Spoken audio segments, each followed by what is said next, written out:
Haleluya, haleluya, ndabasuhuje aho muherereye hose, aho muri hose, data wo mu ijuru abahe umugisha, ndagusuhuje wowe uherereye mu bihugu bitandukanye, mu gihugu byo muri Amerika, Australia, u Rwanda, South Africa, data wo mu ijuru abahe umugisha, wowe wamaze gukora subscribe, Imana iguhe umugisha, ndetse nawe utarayikora uyikore, kugira ngo ubashe gukurikirana ijambo ry'Imana umunsi ku wundi, ijambo ry'Imana rijye rikugeraho mu buryo bworoshye, Imana ibahe umugisha.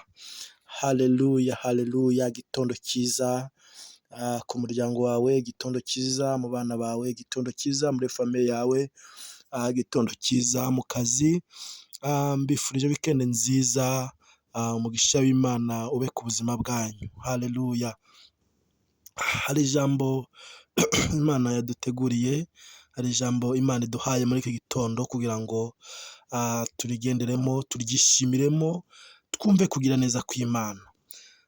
Zaburi ya 70 turaza gusoma n'umurongo uhereye ku murongo wa 2, haravuga ngo Mana tebuka unkize, Uwiteka tebuka untabare, abashaka ubugingo bwanjye bakorwe n'isoni bamware, abishimira ibyago byanjye basubizwe inyuma, bagire igisuzuguriro. 4, abambwira bati aha basubizwe inyuma kubw'isoni zabo, abagushaka bose bakwishimire bakunezerwe,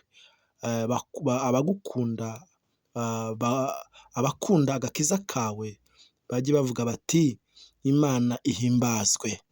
Ariko njyeweho ndi umunyamubabaro n'umukene, Mana tebuka uze aho ndi, ni wowe umutabazi wanjye n'umukiza wanjye, Uwiteka ntutinde.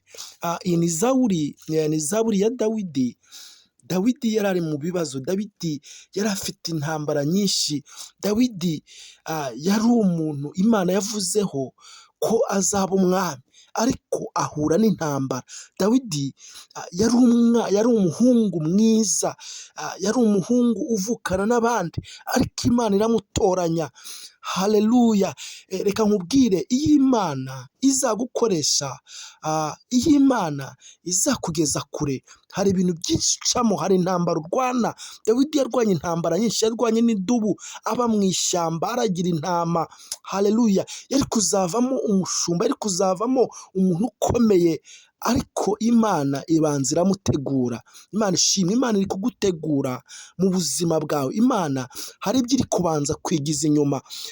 Iyi zaburi yavugaga kuri Dawidi, yavugaga uburyo ari gushima Imana, ariko agahura n'ibibazo, agahura n'abamurwanya, agahura n'ibimugerageza, ariko aravuga ngo Mana ngo tebuka unkize, kuko hari ibyo yabonaga biri imbere ye, hari ibyo yabonaga ari kurwana nabyo. Aravuga ngo Mana tebuka unkize, ngo Uwiteka tebuka untabare.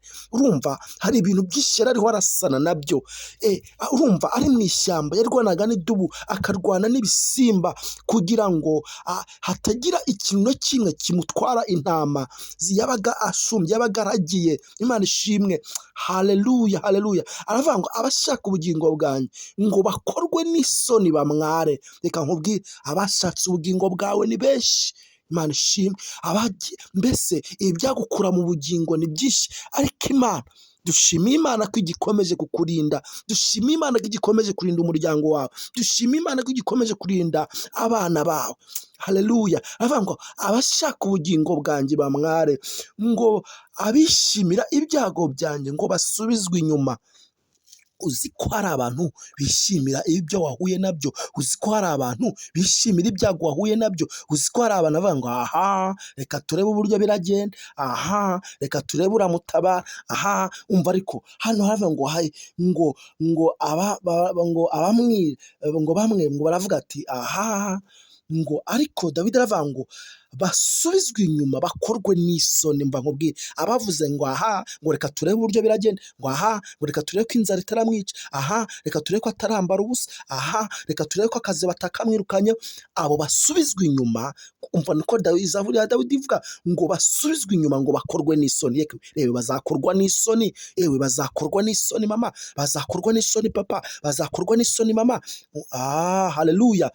Ageze ku murongo wa gatanu avuga ngo abashaka ngo abagushaka bose ngo bakwishimire, ngo bakunezerwe. Abo nabo Imana ikoresha, abo nabo Imana igiye gukoresha, ngo bakunda agakiza kanjye, ngo bagiye bavuga bati Imana ihimbazwe. Bagiye kuvuga ngo Imana ihimbazwe, bagiye kuvuga ngo Imana ishimwe kubw'iby'Imana yamukoreye, Imana ishimwe kubw'iby'Imana yakoze ku buzima bwe. Haravuga ngo Mana tebuka uze aho ndi, Imana itebuke ize aho uri, Imana itebuke ize mu buzima bwawe, Imana itebuke ize mu kazi kawe, Imana itebuke ize mu byawe. Ageze ku murongo ngo ni wowe mutabazi wanjye, ngo ni umukiza wanjye, ngo Uwiteka ntutinde. Umva kuntu ari ku Zaburi ya Dawidi avuze ngo Uwiteka ngo ntutinde. Reka dushime Imana, reka dusenge Imana. Mana, mu izina rya Yesu ndagushimiye ko ugiye gutebuka, ndagushimiye ko ugiye gukora ibirenze. Haleluya. Bavuga ngo aha, abavuga ngo birarangiye basubizwe inyuma, kandi urabikoze mu izina rya Yesu. Amen.